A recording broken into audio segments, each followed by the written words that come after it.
Okay. Hello, hello, hello, everybody. Happy Sunday, right? I'm super excited about it. I love Sundays because that means that we are going to be doing another Sunday shift live, meaning that there's no teaching that's happening today regarding ATITs, NCLEX dosage calculation, anything like that. This is just our time to sit down. It's very informal for you to ask questions. Maybe something's been concerning you. Maybe you're worried about like nursing school or pre-nursing or even like what happens after nursing school. We actually had a really good live last week. A lot of questions about like what's beyond that finish line of nursing school. So if it is something that you are interested in, highly recommend that you go back and rewatch that live.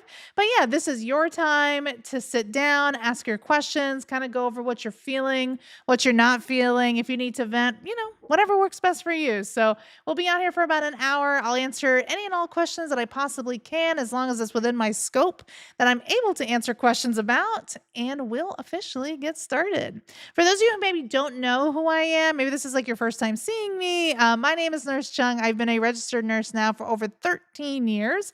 My background is primarily emergency medicine and critical care, meaning that whenever you go into an emergency room, that was part of my background. In critical care, I worked with CVICU patients, meaning cardiovascular replacements, valves, TAVRs, aortic replacements, a lot of cardiac caths, things like that. Like a lot of different cardiac procedures. I also did some general ICU and things like that, but my primary background was CVICU. I've also done travel nursing, PCU, med surge, nursing education, corporate education.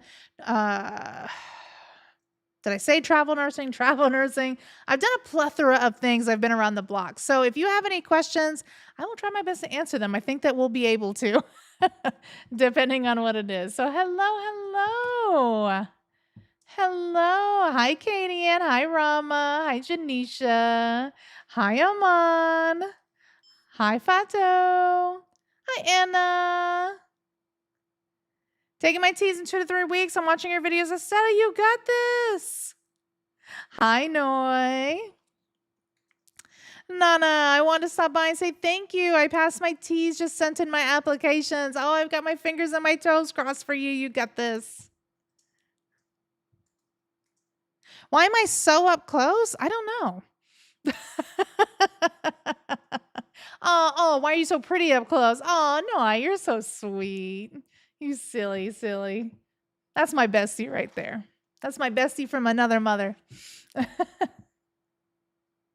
Everything mama. Hi, I'm a mom and I love to be a nurse, but I don't know if I should go to LPN or RN to start. Great question. So, really depends on you. There's not a wrong answer either way.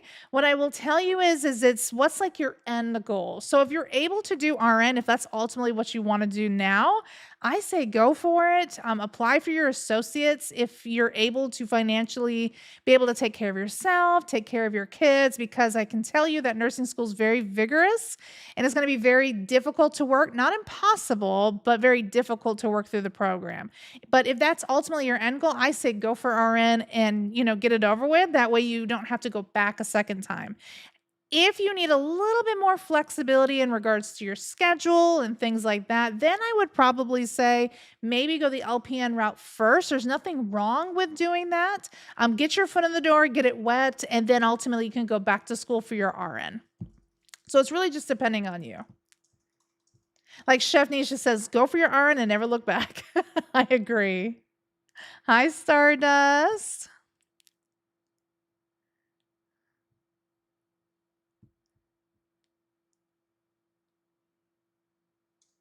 I'm retaking my teas portion this week. How scared should I be about different questions? So this is what I will tell you. Depending on where you take your teas will let you know if you're going to have different types of questions, meaning that if you were to maybe take it on campus at the school that you are applying to, sometimes you can actually get close to the same test. Not always, but sometimes. If you're taking it in a PSI center or you're taking it at remotely at home, then you might be in a situation where you're going to have a completely different test. So you have to kind of be prepared if that is going to happen. because you can definitely get something completely different. I will tell you that ATI now has made testing much more difficult because all the tests are very different. You might hear people online say there's like 7 versions of the test, 6 versions of the test.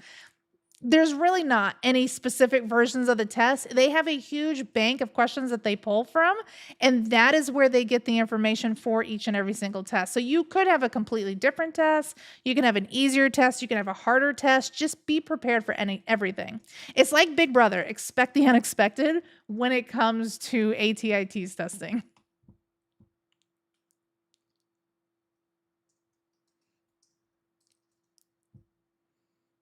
I took my T's last week. I passed it, but my advisor said I should take it again to get a higher score. And I was thinking about just going to an accelerated program that actually accepts the score. Yeah, hey, Teresa, that's completely up to you. If you're like, I'm not trying to take this test again, I do not want to get a higher score, you absolutely could. There's nothing wrong with that. Or you could go take it again and then get a better score and apply to the school that you're applying to. It's completely up to you. There is no wrong answer in regards to what's right for you. I've seen a lot of people go through accelerated programs and be fine. And I've seen some people go through accelerated programs and come out the other side a little like frazzled because it is very fast paced. So if you're good with that, go for it. I'll never tell you no.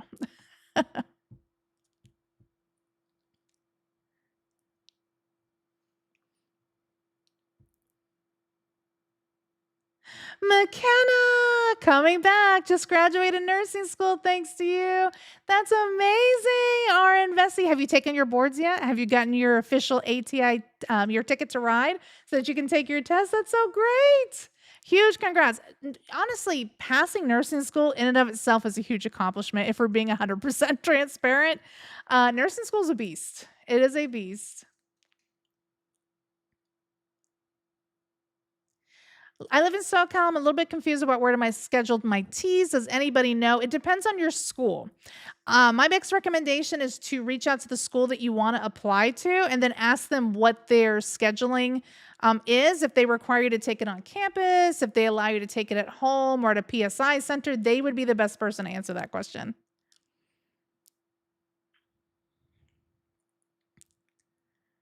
Oh, you're going to be fine, Noah. I know it. How in detail does the test go into for anatomy and physiology, or is it more broad? I would say that the ATITs test on intermediate concepts, meaning that it's not the basic of the basic when it comes to anatomy and physiology, but it's also not the advanced of the advanced. Like, you don't need to know what every single bone's a name is and where it's located, right? You don't need to know all of the different nerves and what they innervate and what they do. But you will need to know specifically what each system does, how it functions, what happens if the system's not functioning, and then how the systems work together. So I would say that A and P, when it comes to T's, is more of an intermediate versus basic or advanced.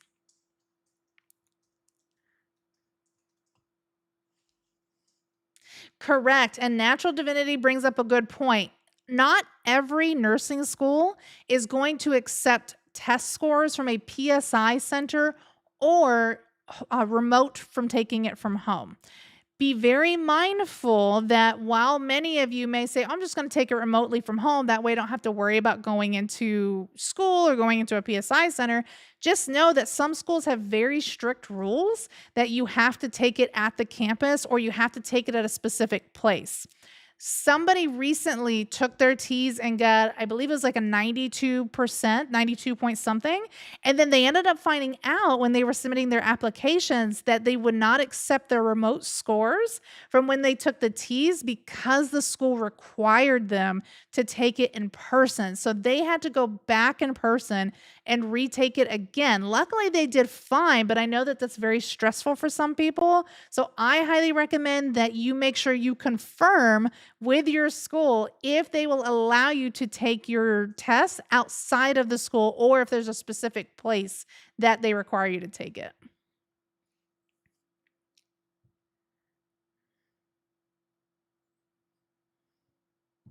McKenna, I take my boards in 2 weeks. You've got this.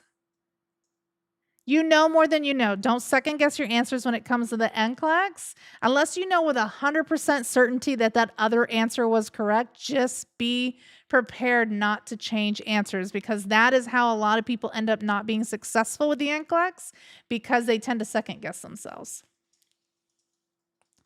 Do I recommend reading chapters in nursing school? That's actually a really good question. Personally, I don't recommend reading all of the information in your textbook. And the reason why I say that is because typically what you will find is a lot of these textbooks are very fluffy, meaning that they were written by academic individuals who have been in the field for a very long time, but have been so removed from what's happening in healthcare or what's happening in nursing school that they don't make it clear and concise anymore for you as a learner. I get it. You're trying to show that you've got this big degree and that you have a doctorate in nursing practice. Good for you. However, it does not mean that me as a student, me as somebody who's going through nursing school, is wanting to read this big fluffy piece of material that's most of it's not going to be even relevant when it comes to the NCLEX. So this is what I recommend to do when you're studying from the textbook for nursing school. Number one, look at specifically what is talked about in each chapter. Usually at the beginning of the chapter, they're going to have a list of topics that they're going to discuss throughout the textbook. And then I say go to the back of the chapter and look at the summary. What is in the summary? That's like important information that was covered in that particular chapter. The other thing I recommend as well is to look for any boxes or any illustrations that are in the chapter to give you a better idea of like what's important. And then start to put all of that together. I would also recommend looking at like YouTube videos, study guides that are more clear and concise about the information that you need to know. And then, of course, your lectures, because at the end of the day, some of these chapters could be 46. I had one chapter that was 60 pages long. It was insane how long the chapter was. And unfortunately, the test was on 4 or 5 chapters. And that's a lot of information that you don't necessarily need to know when it comes to the test. So do your due diligence, study appropriately. Don't try to get too into these big fluffy textbooks. I think you're going to be just fine. But I personally did not read any of my chapters when I went through nursing school. I have ADD. I usually read a couple pages and then I forget everything I just read. So that's how I did it, and I was able to pass. How about what is the best recommendation for fundamental tests where 5 chapters being tested, like a lot of chapters? So the question is when it comes to like specific courses for say fundamentals, where they have one test that's based on 5 chapters, what is the correct way to study in regards to that? This is what I would say. Typically, your professors will provide you with kind of like a study sheet, like a cheat sheet, or just information you need to know. I would heavily kind of study off of that specifically. I'm not saying that that cheat sheet is going to have everything you need to know when it comes to taking that nursing school test, but it will have a majority of it, right? I always recommend that if you use the retention model, which is speaking it out loud, active recall, writing things down on a whiteboard, teaching it to a teddy bear, uh, you know, what I usually do is I take my notes, and then once I study all my notes, once I can't remember anything anymore, I start writing down everything that I studied. And then once I can't remember anything, I go back to my original notes, see what I missed, and then that's the stuff that I need to study. So that is my biggest recommendation to you, is that you're going to unfortunately have a lot of classes where they're going to have 4, 5, 6, 7 chapters for one particular nursing school exam. You're going to have to know everything. You can't just memorize some, forget about it, and then move on to the next. You're going to have to remember everything to nursing school, because the NCLEX is going to test you specifically on all of your classes, whether it's fundamentals, pharmacology, med surge, advanced med surge, mental health, mother baby, pediatrics. It's going to test you on all of that. So you're really, really going to have to know everything and retain it and continue to retain it all throughout nursing school. But the good thing is that nursing school builds upon each other. So as you're studying, it'll become a lot easier to retain the information because you'll see common themes continue to pop up. See, Noy says I teach my hubby while he's falling asleep. Perfect. And honestly, that probably would make him fall asleep. Yes, and you're going to have to study every single day. This is what I'm going to tell you about nursing school. That I feel like a lot of people don't talk about is that your life becomes that nursing program because there's just so much information that you're going to have to learn in a very, very short period of time that they just don't prepare you for. Think about like doctors, depending on the program they go to. They usually get several years of their doctor program, and then they graduate from their doctor program, and then they've got many years of residency before they ultimately can be independent on their own, right? So they have an extensive amount of time to learn all of that information. We as nurses are learning a lot of those same concepts, probably not as in depth as a lot of these providers are, but we're still learning a lot of that information as well. And we're doing it within a period of 2 to 4 years at max, right? And even with your bachelor's program, most of that's like paper writing and things like that. So when you think about it, really it's just 2 good years of learning an extensive amount of information in order to pass the NCLEX and ultimately go off to become the nurses that we're meant to be. So, unfortunately, for that period of time, that becomes your life. So, you're going to be studying every day, all the time, plus doing clinicals, labs, assignments, tests, sim testing, checkoffs. You're going to be doing a lot. So, just be very prepared that when you go to nursing school, it's going to be very stressful. It's going to be very chaotic. But just know that once you get to the end of that tunnel, there's light there. And to me, it's worth it because you can literally do anything and everything. When you get to the end of that tunnel, you just have to get there. And trust me, you're going to have days where it's going to be like, I'm never going to finish this program. I don't feel like we're getting anywhere. But once you get there, it's almost like you blinked and then it's over. It's just crazy.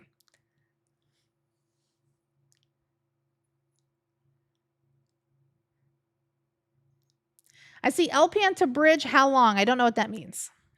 What do you mean, how long? Like, how long should you wait? I know my first class would be fundamentals. I want to get myself ready. Yes. Fundamentals is going to teach you a lot of things when it comes to like vital signs, health assessment, infection prevention. Goodness gracious. General like patient care, things like that. Fundamentals tends to be quote unquote easier. It's still difficult, trust me. I'm not taking away from its difficulty. But fundamentals is getting you prepared to learn all of like the base stuff before they start building on top of that base with your other classes. So yeah, it's the quicker you can start learning those things and getting that information in, the better off you'll be. Trust and believe. Definitely make sure you know your dosage calculation. That's usually tested somewhere in the beginning semesters as well. Know your medical terminology. That'll help you break down so many things that you're like, I don't even know what that is, right? If you can break down what the word means, that's going to help you tremendously. That would be my biggest recommendation. Do you recommend purchasing just digital textbooks or that are only accessible for the semester, or also purchase the loose leaf version of text that's more expensive, i.e. microbiology? That's a good question. So this is what I'll tell you what I did. I personally, when I was going through my prerequisites, purchased digital books. That was like my thing because I knew that I was only going to be using that information for that class and most likely never looking at it again. When I went to nursing school, I bought the physical book. And the reason why I bought the physical book is because a lot of those books carry you through multiple semesters. Now, pediatrics, mental health, mother baby, like that material won't necessarily carry through to other courses as you move through the program. But the medical surgical concepts books, you're going to be using that in fundamentals a lot of times. You're going to be using it in all 2 or 3 of your medical surgical classes depending on like how your school broke that down. So I personally prerequisites did digital, and then in my actual degree program, I got physical. Here's the other thing I will tell you though too about textbooks is wait until you start the semester before you purchase the textbooks. And the reason why I say that is the main textbooks that they tell you to get, absolutely get them, but they usually recommend a lot of additional stuff that they don't even touch on and aren't necessarily important when it comes to your class. So I wouldn't recommend getting something like that until you get a little bit further down the road and you figure out if it's actually important for your school or not. Will I do a video on medical terminology? I can. I just feel like if I did a video on medical terminology, a lot of you would get bored real fast. But I mean, we can definitely do like A to Z through medical terminology and how to break it down. I don't have an issue with that. Do you recommend going for an associate's instead of a bachelor's? I have a bachelor's already. Ooh, that's a good question. So it depends. This is what I'll say, and what a lot of people end up doing. I personally didn't do this. I just went and got my bachelor's because I just wanted to get it over with, so I never had to experience another undergraduate course in my entire life. But what a lot of people end up doing when they go to nursing school is that they apply for their associate's programs first because that's the quickest way to get them to becoming a nurse, to taking their NCLEX. Because if you think about it, the associate's program is 2 years and your bachelor's program is a total of 4 years if you don't already have an associate's in nursing. Or you have a situation where you can do an accelerated bachelor's program because you currently already have your bachelor's. So there's a couple different options. But I'm going to stick with just the traditional options, your associates and your bachelor's. What people typically do is they apply for their associates, they get their degree in that 2 years, and then they take their NCLEX and they become a nurse. Then what they do is they start working for organizations that will help pay for your bachelor's. If you work for an organization that pays for your bachelor's, then that's half of your education that you don't even have to worry about because the organization has paid for it, and you can take it online so that you don't physically have to be any place for your bachelor's program and then get that done and over with over a course of maybe a year and a half, 2 years at most. Or if you do like a flex path program with some of these schools where they allow you to take it more flexibly, you could probably get it done even quicker than that, to be honest. But this is what I will tell you about organizations that will pay for your education is that you need to read the fine print. A lot of organizations will pay for your education with a clause that will say you have to continue to work with us for 2 years before we can allow you to move on to other organizations if you decide to do so later on down the road. That's how a lot of organizations get really tricky because they never mention that. So make sure you read the fine print if that is the path that you want to do. If for some example, if you decide I want to do travel nursing in a year and I'm not going to have my bachelor's done by then I would probably say pay for it yourself. So really just it's what works best for you. If you think you could do 2 years in an organization, cool, let the organization pay for it. But if you were like the type of person like me that likes to jump around, then I would probably say don't let them do that. Do some hospital or employer prioritize on bachelor degree nurses? Oh, that's a really good question. So the question was, is do some hospitals prioritize bachelor's degree nurses? I hate to even say this, but yes.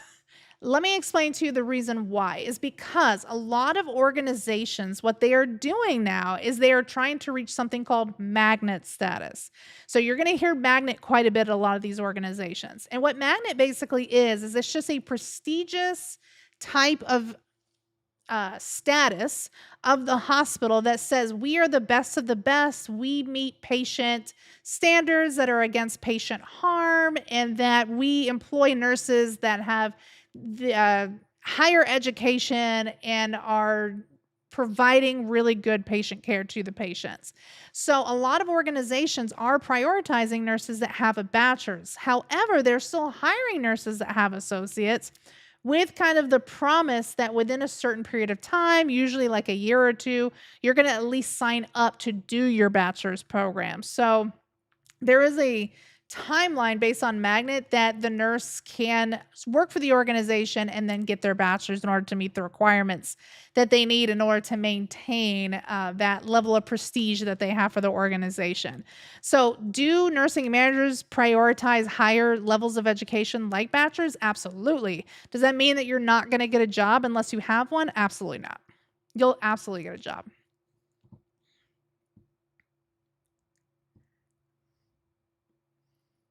When you do your associates and take the NCLEX, and then do your bachelor's, you have to take the NCLEX again. Great question. No. So once you do your associates and you sit for your NCLEX and you pass your NCLEX RN or NCLEX PN, depending on which program you're going to do, if you go back for further education, you will not have to take the NCLEX again.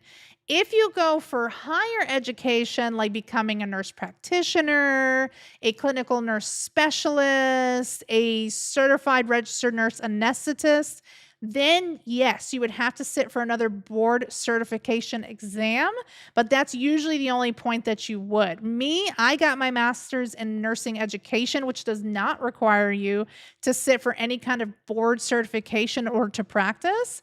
So I didn't have to do any additional testing outside of like, I just did my CCRN just to show that I was a really good critical care nurse, but it wasn't required for me to become an educator.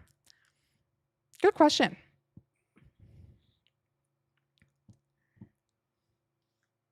I will tell you that if you decide to do LPN and then go to RN, you may have to take your T's again. There's a lot of organizations, I'll say more than not, that will require you to take the T's a second time. Just be prepared for that if that's a route that you were considering going.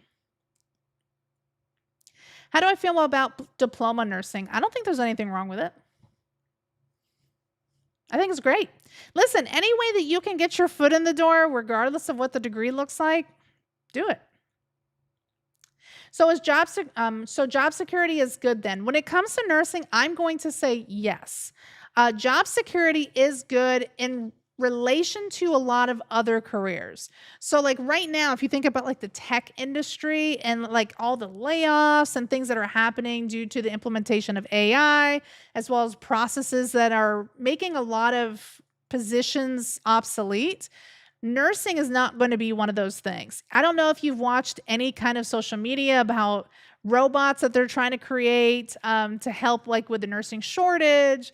And they're not up to par with the profession when it comes to the empathy that you're going to have to feel with patients as well as the skills level. So when it comes to job security in the nursing profession, you are in a much better situation than you would be with a lot of other types of positions in other industries. What I will say though is it doesn't mean that your position isn't cancelable.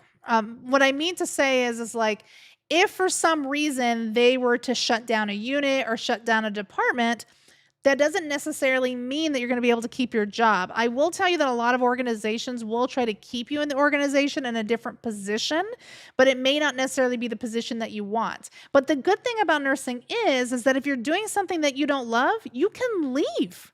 You don't have to stay in your position if you hate it. And you don't have to stay in the same state if you hate being in that state, right? Say, for example, you're in California and you're like, you know what, this sucks. I don't want to be here anymore. And now you want to go be a nurse in Florida. You can leave and go practice someplace else.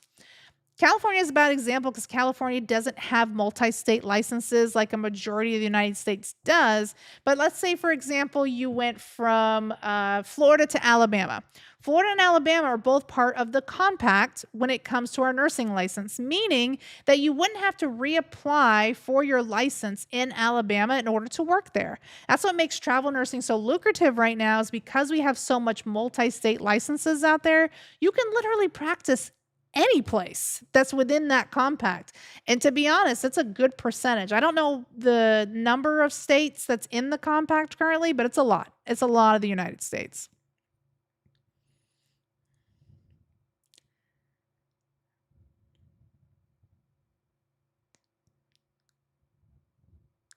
I'm in an accelerated RN program now on my own. I'm hoping after employment I can go for my MSN and have them pay for it. Absolutely. And just be prepared, boogie boys, that if they do pay for your master's degree, they may still have you want to work a certain percentage of your time to kind of pay back a portion of that master's. So just be prepared just in case. What's the path to become a CRNA? Great question. So, of course, you definitely need to make sure you have your bachelor's because you have to have that in place typically. Not always, but typically they like you to already have that in place if possible. They also want to see you working in a high acuity kind of setting. So, what you'll find is a lot of people that want to become nurse anesthetists, what they'll do is they will try to find trauma centers in their area, some kind of high level hospital, and they're going to want to get into a high acuity ICU. You're going to want to work with units that have like a lot of drips, a lot of high acuity disease processes.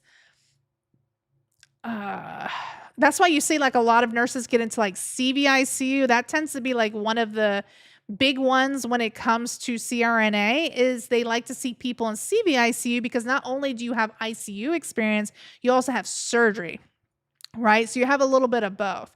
So generally what people do is they get their bachelor's, they go find a very high organization with high acuity types of patients in a high acuity kind of ICU. They spend a couple years in that position and then they apply for their CRNA.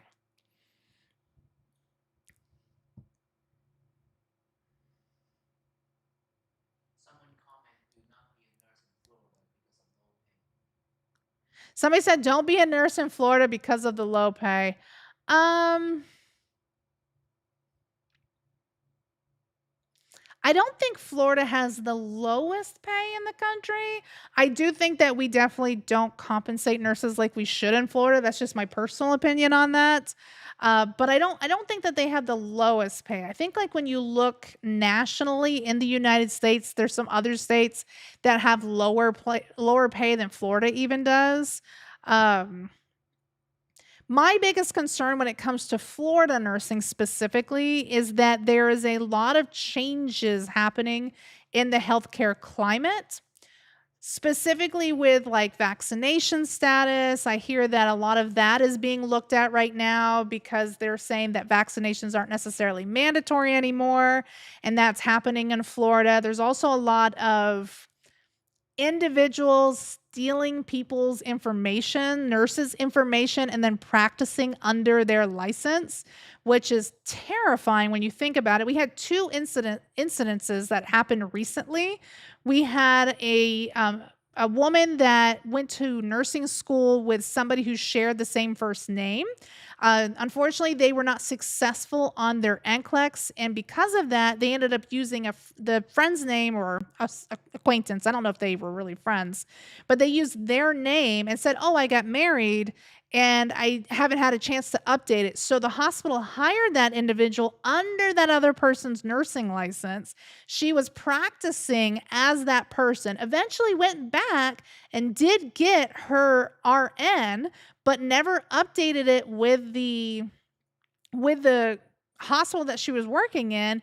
And the only reason they found out about it was because she applied to have a higher position, like a charge nurse position. And as they were reviewing her file, there was a lot of red flags and they ended up catching her. So that's a whole thing that's happening in Florida right now. And then there's a gentleman that was originally licensed as a nurse and lost their license due to drug diversion, meaning that they were taking drugs from patients. I don't know specifically which drugs they were, but it was happening. So their license got revoked, and then they took their roommate's license and went to apply for jobs using the roommate's name. So I personally am a little uncomfortable being in Florida with what's happening and with organizations not doing appropriate checks of these individuals. It almost feels kind of like they're just hiring bodies instead of hiring professionals and making sure that those professionals are skilled enough to be able to handle the profession. And if you remember, not too long ago, they had a huge nursing school bust where they were having people go to nursing school and basically, and they weren't, if that's why I'm doing this. They said that people went to nursing school. They gave these individuals or a degree, and then they went and took their NCLEX, passed it. I'm not sure how because NCLEX is difficult now, but they took it, they passed it, and then they were practicing and never did anything in nursing. So Florida to me is not necessarily the cash. I think that they do pay better than some states, but it's more about the safety of your license than anything else. I think that's what the biggest issue is, and that's what scares me about Florida right now. It's something that me and Mr. Cheung are thinking quite a lot about, uh, because it's just the standards just aren't there anymore. That's all I'll say about that. Not when I first started nursing. How did they catch that? I have no idea. I really don't. Some nurse manager saw it, was red flagged, and they caught these individuals. I don't know. Was I ever a CNA before becoming a nurse? Yes. So I was a CNA in a different kind of way, meaning that I was actually a patient care technician. So CNAs have to usually attend a set of classes, and then they go and sit for a licensure exam, and then they become a certified nursing assistant. What I did that was a little bit different is I went to nursing school. Once I passed my first semester, then you were deemed as having enough skills in order to practice as a patient care technician, which basically we share a lot of the same roles and responsibilities as certified nursing assistants. And that's what I did. So after my first semester, I went and worked as a PCT on the night shift for oncology. I originally did it full time, and then it was way too much. I couldn't take it anymore. Because you would basically work night shift, go to your nursing classes, be there for 6 hours, go home, sleep for 4, and then have to go back for your night shift. It was too much for me, so I didn't do it for a very long time. But what I learned in the short amount of time that I was in that PCT position was I learned how to appreciate my PCTs, my CNAs, my environmental services, all of those interdisciplinary teams, because you realize, wow, they do a lot when it comes to healthcare. They're really just like us, the backbone of healthcare. They're just as important as us. And that's why I appreciate them so much more, is because I've been in their shoes and I've experienced what they've experienced. How is psych nursing in comparison to working in a hospital? Are you asking about psych nursing in the hospital or in a facility? Because it's very different.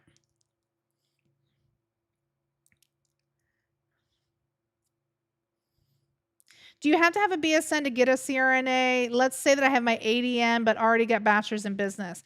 You will have to get a BSN, a bachelor's of science in nursing, in order to usually apply. There are some CRNA programs that will allow you to do your bachelor's as you're doing your CRNA, but they're very few and far between. So you will have to get a bachelor's beforehand, yes. And it makes your application look more lucrative because you've already taken that step to get your bachelor's ahead of time.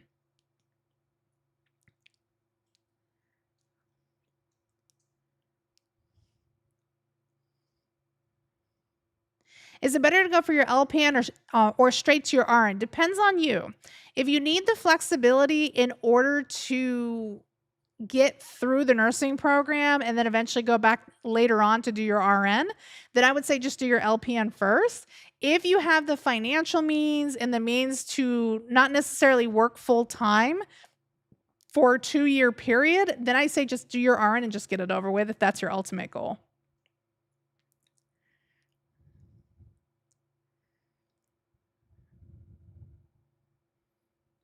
Can a person work while in nursing school in the hospital setting as a nurse? So do you mean you're already an LPN and then you want to work as an LPN in the hospital? Can a person work while in nursing school in hospital setting as a nurse? Or do you mean can you work as a nurse and you didn't already have experience? So what I will tell you is that you cannot practice as a nurse unless you are board certified and have met the standards in order to provide patient care. So while you're going through nursing school, you can't practice as a nurse because you technically haven't passed the NCLEX to say, here you go, I'm able to take care of these individuals and these patients. So you can work as a patient care technician while you're in nursing school or other roles. They've got monitor techs, you can be a secretary. There's a whole bunch of different things that you could do on the units. You can do those things, which you couldn't practice as a nurse.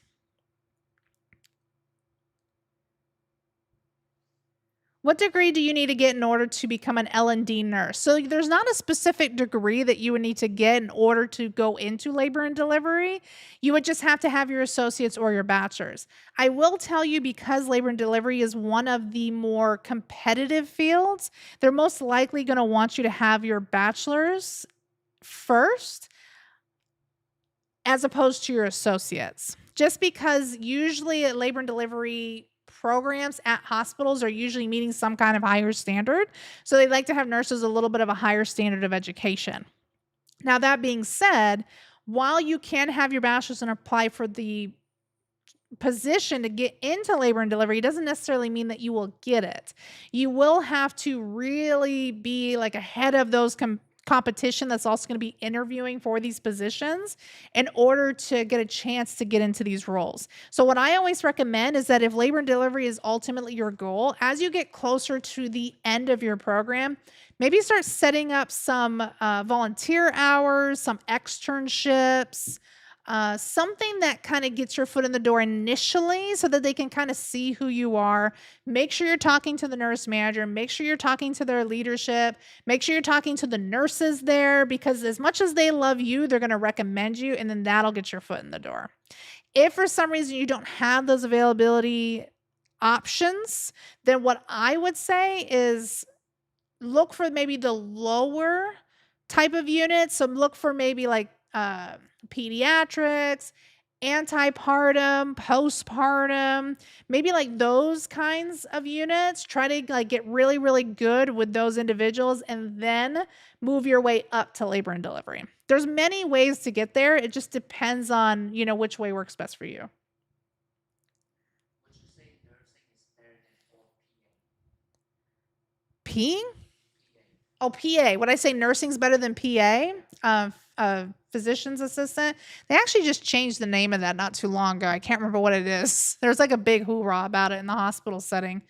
Um, but is nursing better than PA? It really depends on what you consider better. I will tell you that they both have their strengths and they both have their challenges. With nursing, you're very much in the patient care type of situation day in and day out. Whereas with physician's assistants, you're really there to assist the physician, right? So you're doing a lot of maybe procedures and things that we wouldn't necessarily be able to do as nurses because it's outside of our scope of practice. Um, But yeah, I mean, it's really dependent on you. I'll say that the pay difference, depending on the state that you're in, the pay difference is going to be a little bit different. I think that nurses get paid a lot, I mean, a little bit better than PAs do, specifically in Florida. But really, it's just it's how much you want to be involved in patient care, really. And then also, you have to remember that PAs may not necessarily practice at all facilities, right? So a lot of providers maybe have scribes with them that do a lot of like their note taking and things like that. They don't necessarily need PAs in their positions. I can tell you that I worked for one organization. I was a travel nurse that they just didn't exist there. There was no PAs at all. So it makes it a little less lucrative in regards to if you wanted to travel or if you wanted to move between states. You may not necessarily find a hospital that has them because they're not everywhere. Nursing, you will always find a job someplace because there's just so much of it. Any tips on getting confidence when you're new and nervous? Oh, that's a good question. So I think the biggest thing I will say when you're like new and nervous is never let them see you sweat. It's okay to be anxious. It's even okay to like verbalize, like, I'm a little anxious about this. I'm not 100% sure. Um, But I think in the beginning is just ask your questions, right? Because I think what happens is like as like new nurses, we're like, okay, I'm new. I don't want to seem like incompetent, so I don't really want to like ask questions. But here's the deal, you have to ask questions, right? Because the more that you ask questions, the more that you're going to learn and the less nervous and less new you're going to feel. When I have nurses that I precepted that never ask questions, those nurses made me nervous because I'm like, how much are they really retaining and why aren't they asking questions? Because then it makes you seem overconfident and we don't like overconfident nurses. We like you to be inquisitive and asking questions and like getting your hands in and getting dirty when it comes to healthcare. But that's what I would say is like ask your questions because a lot of times, a lot of that anxiety and that nervousness comes from the unknown. So if you say, hey, I haven't really seen this procedure before, can you maybe walk me through the steps of the process or help me?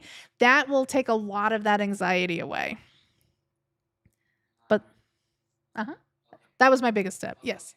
How to study for fundamental when the lecture is not lining up with the test materials? How to study for fundamentals when the lectures are not lining up with the study material, Yes. the test material. Yeah. That's just so odd. I would need more information. I think that's my problem because when you say that the lectures aren't lining up with the test material, is it just because like they're not is there things on the test that they never talk about? Or is it like self-learning types of things where your professor says, "Oh, you need to learn this information on your own," and that's why it feels like it's not lining up? I think there would just need to be additional information for me to answer that.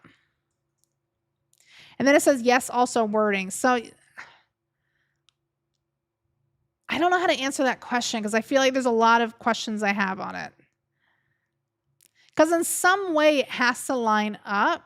If you feel like the wording is not lining up, it could be a critical thinking type of thing, meaning like they say it a certain way, but then when you take a test, it's worded a little bit differently, and then that's where critical thinking comes into play. So it could be something like that. And I can give tips for that, but I would have to know specifically if that's what the issue is. Is a good chance to be an ICU nurse as a new grad with an associate degree? Yeah. So the question is, do you have a good chance of being an ICU nurse as a new grad with an associate's degree? It happens, absolutely. I will tell you that most likely they will request that you go back to school to get your bachelor's later, and that a lot of hospitals will pay for that in order for you to do that. But yeah, you don't have to have a bachelor's degree in order to get into an ICU. I will tell you that it may be a little bit more difficult to get into the ICU with an associate's degree. Not impossible, but a little bit more difficult. Uh, just because a lot of ICUs are seen as more competitive, they're more prestigious.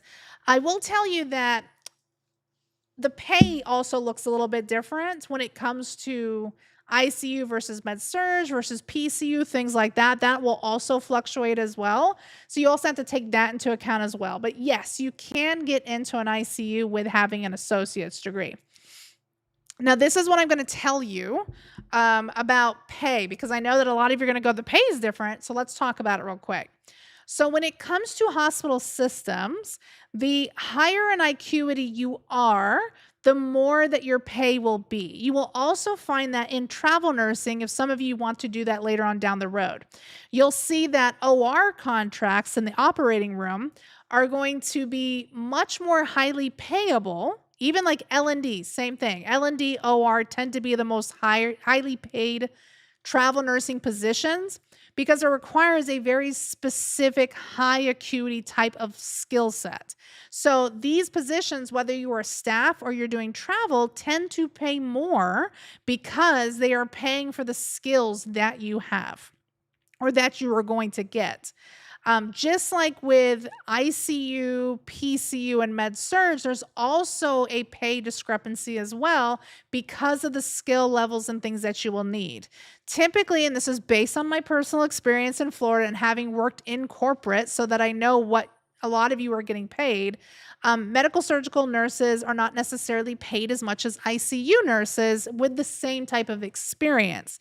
Meaning that if you're both new graduates, never had any experience, maybe never worked as a CNA, whatever that looks like, you are going to receive a different kind of pay based on those different kinds of skill sets that you're going to learn in those different areas. So just be cognizant of that because you'll find a lot of people will want the higher acuities. They're going to want the ICUs. They're going to want the ERs, the NICUs, the labor and deliveries, the ORs, things like that. Because a lot of times, not only are you learning bigger skills that are going to take you really far later on down the road, but they're also going to pay you more. So, yes, there is a pay discrepancy based on the acuity of patients that you will see in the hospital.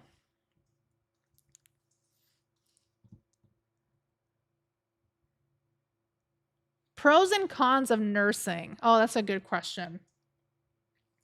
I think the pros of nursing specifically is that you can literally work anywhere. So whether you want to work in any acuity, it doesn't matter what it is, med surg, PCU, ICU, specialized units, you have that availability. You could be a travel nurse and go to other states and do that. You can just change hospitals. Like you've just got so much availability to you in regards to the things that you can do in nursing. I think that's a huge pro. I think um I think the job security is another really big pro for me personally because think about it, during the COVID pandemic, which really wasn't that long ago, it was about 5 years ago when it initially started. Even during the COVID pandemic, a lot of people are losing their jobs because a lot of places were shutting down due to social distancing issues.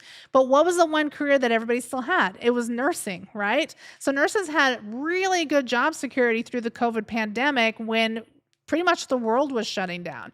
So I think that's also a big pro. Personally, for me, I love patient interactions. You're going to deal with some really crappy people. I mean, there's just some disgusting people out in the universe right now, but you're also going to have those really good people that are going to make your shift and it's going to make you feel really good about yourself. And it's going to be patient with you and that's going to teach you life lessons. I like that piece. I think that's also a really big pro as well. And I think that salary or whatever you get paid is both a pro and a con. Being that some places pay very, very well, depending on what you're doing. If you're in a higher acuity setting, you get more money. If you're in a higher paying state, you get more money there as well. But it can also be a bad thing. You could work in a state that you don't necessarily get paid well, right? And sometimes, if we're going into the cons, sometimes what you get paid is not going to be relevant to what you do in your skill set. Meaning that is that sometimes the money might not necessarily be worth the job. Sometimes you're going to get in positions where they're going to be like, oh, yeah, we're going to pay you $40 an hour, but then you're going to see like 8 patients a day for your entire shift. That might not necessarily be worth it to you, right? You might want to go find something else. For me, I got into a position as a nursing educator and I was getting paid okay, but my coworkers, when they were in the same hospital position and decided to transition to nursing education, they found out it was actually a demotion instead of it being a promotion. So they didn't get any additional money and they actually wanted to take money away from them in that situation. So sometimes like pay is a little bit of a weird one. It could either be a pro or a con when it comes to nursing, just depending on what you do. I think another con with nursing is that there's a lot of hospital politics and things that you're going to be dealing with. You maybe not necessarily going to have the best coworkers or nurse managers all the time. Um, I've worked with some fantastic people and some fantastic units, but it takes one bad apple in a unit to completely ruin it for everybody, and then the unit becomes toxic. You're going to have situations where your PTO may not necessarily get approved.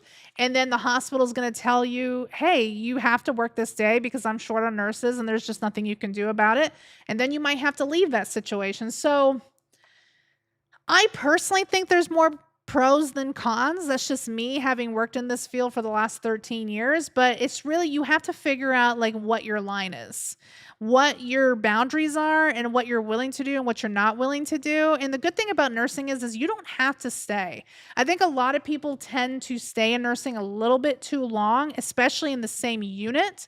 When you have that one nurse in the unit that's like, I hate it here. I don't want to be here. This place sucks. I don't want to work here anymore. Leave. Nobody's keeping you here. Why are you still here? Leave. Stop sucking out all the energy from the rest of us. So, yes.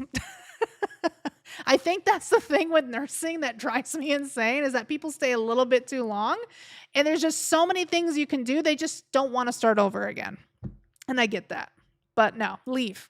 Leave. It's okay. Go. Steps to become a travel nurse. Steps to become a travel nurse. Great question. So, doesn't matter if you have your associates or bachelor's, they don't care. They more care about your experience when it comes to travel nursing. So, my biggest recommendation to you is to get a minimum of at least a year. Now, this is what I will say is that if you're working in a lower acuity, like maybe like a med surge or something that's not necessarily very like high acuity, you're not seeing life or death situations. You're more doing maybe observation, things like that, then get a year in. If you're in a position of a higher acuity standing, meaning like an ICU, an ICC, L&D, operating room, whatever that looks like, get more experience, get more time in. Get at least 2 years, maybe even more until you feel comfortable. The reason why is that when you are a travel nurse, you get little to no orientation to the unit when you get hired, meaning that in my experience, I've gotten anywhere from 0 hours of orientation, meaning they just put me on the floor and told me to figure it out. And I've had other organizations which gave me like 2 days of orientation. I will tell you that is a luxury that you don't typically see. Typically, in my experience, the average of orientation is somewhere between like 4 hours, maybe all the way up to a shift. One shift, that's it. And then you're on your own because they're paying you a lot of money to not have to not need all this additional orientation in order to be ready to work on the unit. So my biggest thing for you is when you feel comfortable that you could work on your own without any direction, that is when I would say get into travel nursing. You'll find that there's a lot of organizations out there, a lot of recruitment organizations that hire you as a travel nurse. You're basically going to go through a little bit of a process with an agency. They're going to ask you for your license, your resume, what you want to do, what your skill sets are, what you're comfortable with. You're going to have to do another PP test to make sure you're not on drugs. You're going to have to do another background check. You're going to have to do some skills stuff on their computer and another physical. They're going to want you to have a physical done on file, and it all has to be within a year. Once they get all of that information from you, then they're going to say, here's the jobs that are available. What are you going to want to do? So then you have to decide, are these positions worth it? Do I actually want to work in these positions based on the pay? Where I'm going, the state, does the pay make sense in regards to the cost of living and things that are there for me to actually want to work in that role? So you're gonna have to do a little bit of some like research to just make sure that number one, is the money worth it? And number two, are you going to be able to live there, right? Because you do have to duplicate expenses when you're a travel nurse. It's important. Unfortunately, you're going to have some duplication. So do your research from there. Once you have selected your positions, they're going to send your resume over to these positions. If you get a call back from the nurse manager of that unit, pick up the phone. Even if you don't recognize the number, but you know you're applying for these positions, pick up your phone. The reason why is that if they call you and you miss the call, they may call somebody else and offer them the position. And then you just lost this like high paying position or maybe a place that you really wanted to travel to. So you've got to have your phone on you when somebody's calling you, because I have had a situation where they called me. I literally was running to my phone to grab it, picked it up, called them back. And the amount of time, that was maybe like 30 seconds, they had already spoken to somebody else and offered them position and wasn't available anymore. It just happens. So make sure you're always next to your phone. Once you accept a position, then they'll take you through the whole process of orientation for the organization that you're going to, maybe some computer training or things like that. And then you get your little orientation, whatever that is, and you're good to go. But that's basically the process of travel nursing. They don't give a crap if you have an associate's or a bachelor's. They're more concerned is, are you experienced and how much time am I going to have to give you in order to get you on the floor? Is LPN will LPN get you good paying jobs? Well, LPNs get you good paying jobs. I have seen people, I'm just trying to think of personal experience from people that I've worked with. I have seen people get good paying jobs as an LPN. I will tell you, LPN is also a position where you can travel nurse as well. Even nurse technician, apparently, you can travel nurse as a nurse technician as well. Even though it's not technically a travel nursing, it would just be travel nurse technician, but whatever. Is there positions out there that are lucrative for LPNs? Absolutely.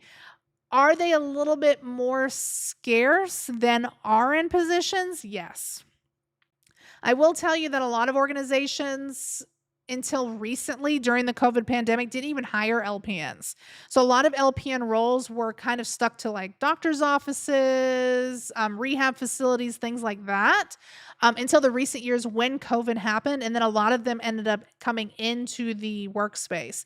Now that COVID's over, I have seen hospital organizations start to lessen the amount of LPNs that they are hiring. Doesn't mean that they're not hireable, but it has lessened quite a bit. But I will tell you that it has, just based on experience from LPNs that have gone from previous settings into the hospital, they advised it was more lucrative, but it was a little bit more difficult to find jobs if they wanted to leave and go work for a different organization that maybe not doesn't necessarily accept LPNs. What tips and ideas for someone interested in nursing? Tips and what, I'm sorry? Tips and ideas. For somebody who's interested in nursing? Yep. Here's what I'll say. If you're interested in nursing and you've never actually seen it, I would say do like one volunteer in the hospital. It doesn't even have to be a whole day, just like a couple hours, just to see it. Just ask if there's like an opportunity to volunteer and just watch the process of being a nurse. I recommend, like, if you're doing a day shift, that you do it first thing in the morning because that's usually the most difficult part of the day. Is nurses are trying to get their assessments in, they're trying to get the patient's breakfast, they're trying to medicate everybody first thing in the morning. They're trying to document and chart everything that they did. Like, that's going to give you a really good bird's eye view of just the level of busyness that nurses have during their shift. I'm not saying nurses are only busy in the morning, but that's like one of the busiest parts of the day. As you get a little bit later on into the afternoon, you may still be busy, but it lessens a little bit unless you're in the more higher acuities and you have patients that are maybe deteriorating and things like that. But my thing is like if you're trying to figure out if nursing is right for you, do like a quick volunteer thing just to go in there and just to see and experience it. Because what you'll find is a lot of times people that thought nursing was for them because they watched maybe Grey's Anatomy or something like that get in there and then they're like, I did not sign up for this, right? It happens. I had one graduate nurse. She came, she went through orientation, she worked on the unit for 5 shifts, 5 12-hour shifts. And at the end of that 5 12-hour shift, she says, I'm not doing this anymore. I'm going back to work with my parents. Oh, I remember. Do you remember that? Yeah. Remember that nurse? And I was like, oh, and I asked, I said, what happened? Like, is there something wrong with the unit? Are you not feeling confident? Is there something that maybe I can help you with? And they were just basically like, everything on social media that talks about nursing or media series, whatever it looks like that discusses nursing, this is not what I thought it was. They thought it was like more of they're going to be sitting around in the nurses station all day, maybe doing just like a little bit of patient care. They didn't realize that wiping butt or poop was part of the position. There was just a lot of things that they weren't prepared for that somehow they were never exposed to during their clinicals. And the reason why they weren't exposed to it, and I think what makes it very different now, was when COVID was happening, Nobody had clinical time because they didn't want to put the nursing students in the hospital for fear of them contracting COVID and suing the school system. So they were actually doing virtual clinicals as opposed to physical clinicals going in, and they never were exposed to it. So can you imagine going through 2 years of nursing school to get to nursing finally, do 5 shifts and being like, heck no, and then having all those student loans? Oh my gosh, it was crazy. They're much happier now though, I hear. Never went back to nursing. Do sonographers make the same as RNs? Do sonographers make the same as RNs? Based on my personal experience, no. Sonographers don't make the same as RNs. They actually make less. What you'll find is that a lot of like interventional radiology, technicians, sonographers, people that do a lot of diagnostic testing will go do travel positions because they're more lucrative and they can make as much as nurses based on that. I won't say that that's going to happen every time. Obviously, every state is very different in what they pay people, but based on nursing, sonographers didn't get paid as much as we did. Is it tough to be an RN without a CNA? Let's talk about it. Let me tell y'all something. It is so difficult to be an RN without having interdisciplinary help. That's your environmental services, it's your CNA, it's whatever it looks like. Secretaries of your units are also just as important. Like, you've got to have those additional people. I worked as a travel nurse for an organization that didn't even hire CNAs. They never even had them. So every shift I was basically on my own because the other nurses weren't necessarily nice to me because they knew that I was getting paid more money and they didn't want to help me. So I was basically on my own and didn't have any CNAs because the hospital refused to hire them. So every shift was like, I just wanted to like rip my body apart by the time that I was done with it because it's so labor intensive when you don't have that help helping you through your shift. Now, it can also be just as bad when you have CNAs because if you piss your CNA off, they're not going to want to work with you and they're going to hide from you. So they're going to see your number calling and they're going to be like, oh, heck no, I'm not talking to this person. And they won't pick up the phone or they'll just like be MIA. You'll never find them. So you have got to treat your CNAs well and you've got to work as a team with your CNAs. That is going to make or break your shift. It is so difficult not having that help. And I honestly don't, like, me and Mr. Cheung were talking about this, I think today. I don't think CNAs get paid enough for what they do because I can tell you based on my personal experience, the CNAs that I worked with, knowing what they got paid, could have made more money working as a janitor at Buc-ee's, cleaning bathrooms. Like, almost double some of them, to be honest. It was ridiculous, like how low they were getting paid. Treat your CNAs well. That's all I'm going to say to you. If you are the type of nurse that comes out of nursing school and says, that's not my job, that's not what I'm going to do, that's your job, that's why I called you, that's why I spent 10 minutes finding you in the hallway instead of just doing it myself, I just wasted everybody's time. If you are that nurse, you're going to have a very long and very difficult life in your profession until you get past that and you start treating them as part of your team. But yes, it's very difficult to work as an RN without having your team with you. Any advice or any point to hit on your nursing application beyond experience? To put on your nursing application? Beyond experience. Is on the main channel. I'm trying to think. The problem is that, so the question was, is there anything else you should put on your nursing application besides experience? The problem is that it's really depending on the school that you are applying to, because a lot of schools will only look at certain things. It doesn't matter. You could like list the Portia of nursing school applications, but they may not necessarily look at it if they're only looking for certain things. And you have to remember, A lot of these nursing schools have like thousands of applicants. So when I went through nursing school, we had 4,000 applicants for 100 seats. It was insane how many people applied for that. Um, but again, a lot of times schools have like a certain grade, a grading thing. So they want to see what was your GPA prior to coming into your school? What was your pre-nursing testing? Could it have been T's, Kaplan, Hesse? You know, they're all different. But what was your testing? What was your prior experience? Do you have any experience? Um, and then there's like a couple other little things that aren't necessarily as important.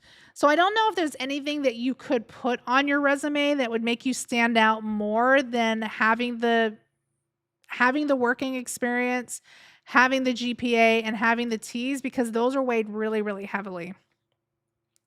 I mean, if you have like if you maybe have like a story about why you want to get into nursing and make it really like a very heartfelt story, a very touching story, that might help you. If you're like the type of person that's like, oh, my entire family are nurses and I'm just following in that footstep, that might not necessarily help you on your applications. They don't really care. Um, but maybe if you have like a really heartfelt story, I mean, I wrote a story about my dad and the fact that he went through open heart surgery when I was younger, and it really touched me to the point like I wasn't like that young. I was in my teens, but it's just the point is like you look at somebody and you're like, they're dying. He was yellow, his chest was cracked open, he was in pain. He had to hold a pillow to his chest every time he had a cough. I mean, it touched me in a way that I knew at that point I wanted to be a nurse, and I think that that probably helped me more than anything else, but I'm not sure much more outside of that will necessarily put you ahead of the competition. All right. I think this will be the final and last question. Okay. How to handle a toxic preceptor doing clinical or doing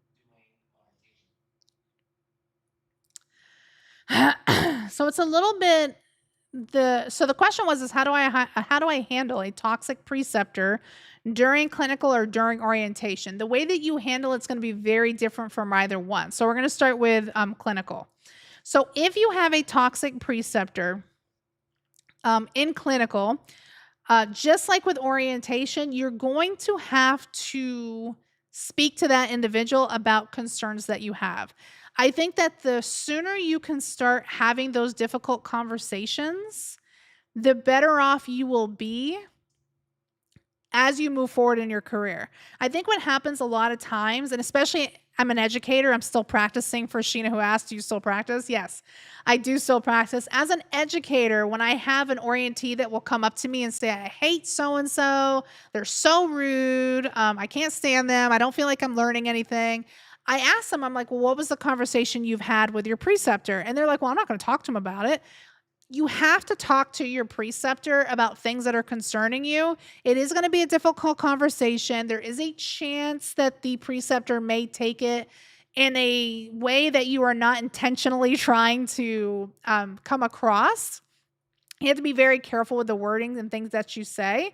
But my number one thing I would say is to have a conversation with your preceptor first about what is concerning you.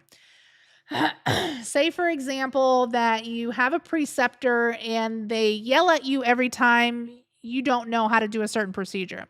That might be a point after some time, because remember, give your preceptor some grace. They may be having a bad day.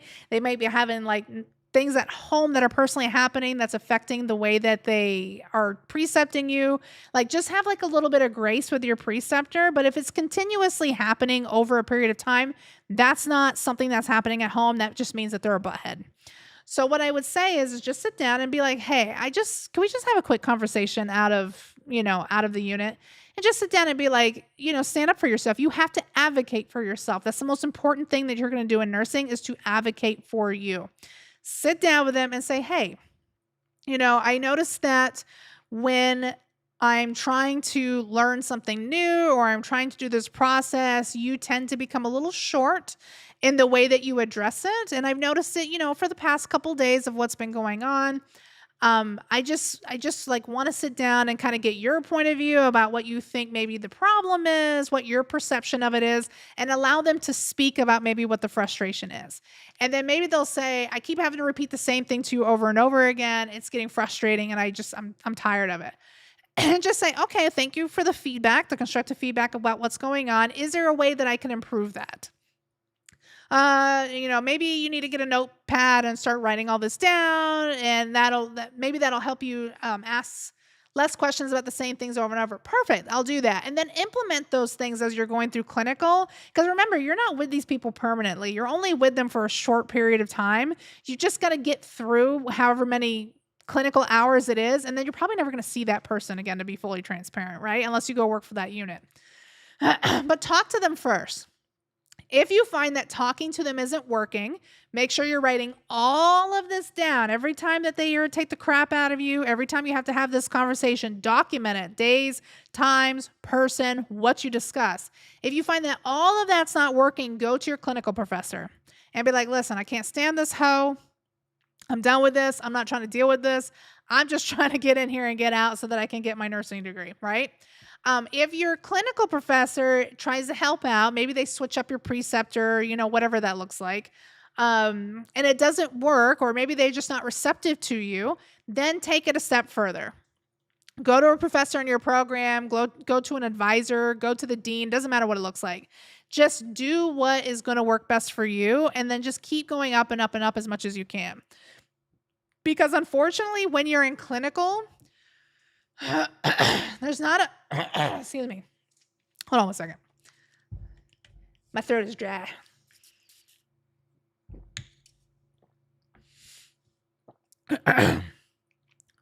Unfortunately, when you're going through clinical, because you're not already a nurse, it's a little bit more difficult. You don't have as much leeway in regards to how to address situations or getting out of a situation, because you're just there to get it over with, get it done, and then move on. So you may be in a situation in clinical where you may take all these steps and nothing gets done. Just know that this is a temporary type of situation. And once you're done, you're done. These preceptors are not going to like make or break you in regards to your clinical time. It's not like a preceptor can go up to your professor and be like, this person sucks. You know what I'm saying? Like, what are you going to say? I'm here, I'm showing up, and I'm helping you. What do you want from me? Now, when it comes to orientation, that's a completely different situation because you have more options. You are an RN now. If you're having a toxic preceptor, you're going to start the exact same way that you would do in your clinicals. You're going to have a conversation with your preceptor first. Hey, you suck. I don't understand why you're yelling at me, but do it in a nice way. I don't understand why you're yelling at me, and we need to have a conversation to figure this crap out. Write it down. Same thing. Dates, times, names, what you discuss. You need to have that paper trail in order to CYA, save your butt, right? If you're finding that you and your preceptor ain't vibing, go to your educator. Your educator most likely can find you a different preceptor in that type of situation. That usually fixes it. If you find that the educator is not helping you, go to your manager. If your manager doesn't help you or the assistant nurse manager doesn't help you, that might be a toxic unit. Because I have been in situations where we've had a toxic unit and they're like, oh, that's just so-and-so. They're just like that. No, that's not right. They shouldn't talk down to you or treat you like a piece of dirt, right? So in that situation, you do have the ability to be like, you know what, this unit might not be for me. I appreciate all the time and energy that you put into training me, but I'm not sure that this is going to be the appropriate setting, and you can always find something else. That's the thing about nursing, is you can leave and go do something else. You don't have to stay in a toxic environment if it's not for you. But my biggest recommendation, whether it's clinical or it's orientation, is having that difficult conversation first. It's going to suck. You might not like confrontation. You might not like to have this conversation with somebody, but it's going to help you build up the resilience you're going to need when you have a confrontation with a manager, when you have a confrontation with a preceptor, when you have a confrontation with a patient.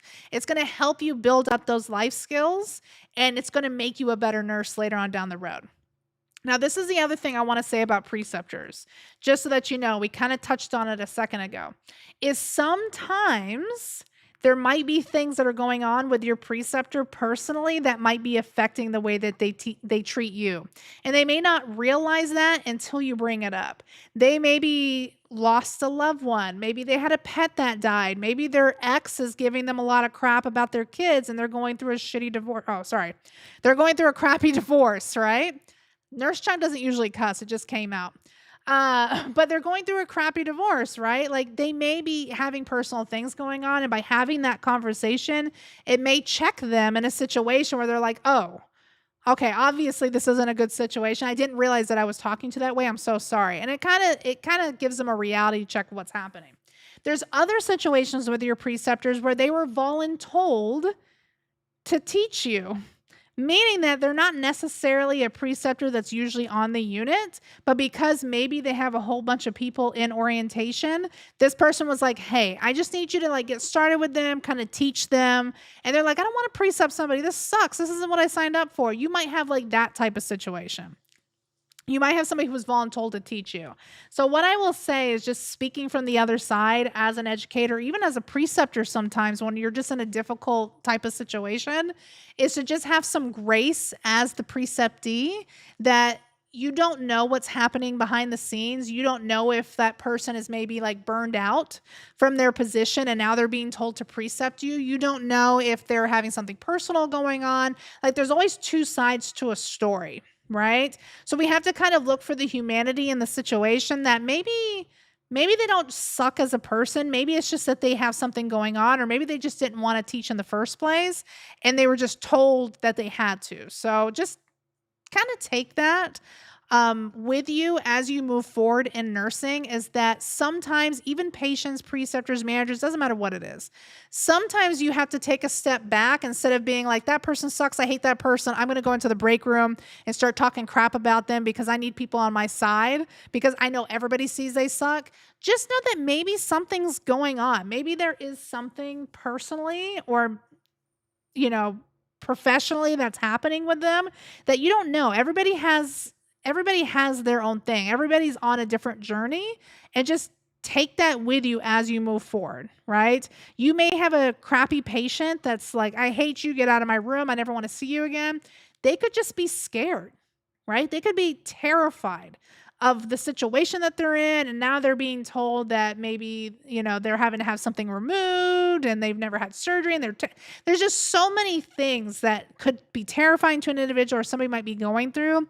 Sometimes taking a step back and going, okay, maybe it's not me, maybe it's something to do with them, and kind of taking that route actually helps tremendously. Now, I'm not saying that there's not crappy preceptors out there. There's really crappy individuals out there. I hate to say it, but just know that those people suck and they're probably never going to get okay. But there are a lot of people that are just going through personal things. This is scaring me. Everybody's telling me that nurses are so mean when you start clinicals. I wouldn't say that nurses are so mean. You are going to encounter mean nurses. They're just out there. You're going to have bullies. Nursing is like the Mean Girls movie where there's different cliques, right? I worked in a lot of nursing units and I had no issues until I got to CVICU. These cliquey people in CVICU was insane. If you're not part of the clique of CVICU, it can make or break your career in that unit. So it is like Mean Girls, but there's also a lot of really, really, really nice people. When I was going through clinicals, I had the best nurses in my clinicals and in my my practicum. No issues whatsoever. However, I had one butthead when I was in my fundamentals clinical, my very first one. She was so rude to me, but it was her last day. It was her last day working on the unit, and they told her that she had to precept me, so I give her a pass. But there's just people out there that it just happens, it just happens. So just take that. Just know that not everybody's mean. You will encounter mean people. You just got to figure out how to get past that. My biggest thing is that when you have somebody yelling at you, specifically a preceptor, is just listen. Don't try to interrupt them.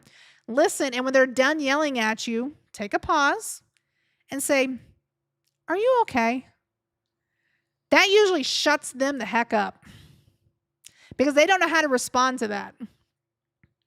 Or they're just so flabbergasted that you said that. They're like, oh, oh. You know what I'm saying? Like they get stuck in that wheel. So that's my biggest recommendations. When you got somebody yelling at you, listen to them. Don't interrupt them. When they're done, take a deep breath. Are you okay? Have you eaten today? Are you good? You know what I'm saying? Like it completely throws them off. All right, y'all. We were here for about an hour and a half, typically a half hour more than what I usually like to do. But thank you so much for coming. These are really good questions. I would love to do this more often. I can't right now, but I'm hoping in the future that we can do this more often. Hopefully you all like it too. Hopefully you got your questions answered and you feel a little bit more confident. Yes, nursing can be scary, but trust me, there's so many rewarding things outside of the scary stuff that makes nursing worth it. We'll be back next Sunday with more Sunday shift, Ask Nurse Cheung type of questions. But if you are part of my ATIT's live group, we will be back Monday, Tuesday, and Thursday. I will be here on Monday with more A&P. Tuesday is going to be reading, and then Thursday is going to be math. Now, Thursday, I believe, is word problems, Mr. Cheung. Word problems using proportions, ratios, rate of change, thing like that. I highly recommend that you come to that because that is going to be very important when it comes to the ATITs. Not that all of them aren't really good information, but it's just good to, that one specifically, if you're struggling with math, I would definitely be here for that. Otherwise, I hope that you will have, oh yes, and then Mr. Cheung, that's a good point. It's at 7 p.m. Eastern Standard Time. The only time that we go live a little bit earlier is with this live. We do it at 6 p.m. Eastern Standard Time, but typically all of our ATITs lives will always be 7 p.m. Eastern Standard Time. All right. All right, y'all. I hope that you have a wonderful night. Thank you so much for coming. This was great. We'll be back next week. I'll be answering more and more questions. Whatever it is that you're concerned about, make sure you can always reach out to me. You can DM me. If your question's a little bit more personal, I'm happy to answer it to the best of my ability.